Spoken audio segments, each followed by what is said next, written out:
एक समय की बात है। एक गांव में एक धोबी रहता था। उसके पास एक गधा था जो उसके कपड़े धोने का काम करता था।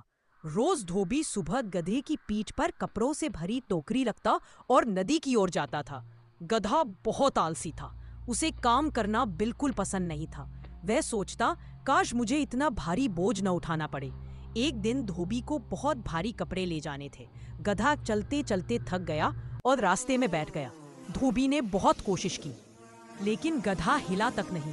आखिरकार धोबी ने हार मान ली और थोड़ा आराम करने लगा।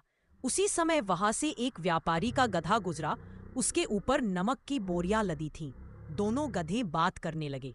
व्यापारी का गधा बोला, भाई, जब मैं नदी पार करता हूँ तो मेरा बोझ हल्का हो जाता है, क्योंकि नमक पानी में घुल जाता है।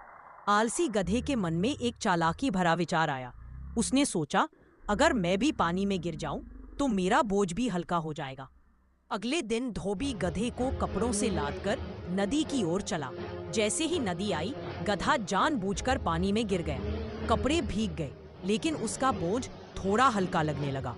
धोबी बहुत नाराज हुआ, पर कुछ नहीं बोला। अब गधे को अपनी चालाकी पर गर्व होने लगा। अगले दिन धोबी को गधे की हरकत समझ आ गई।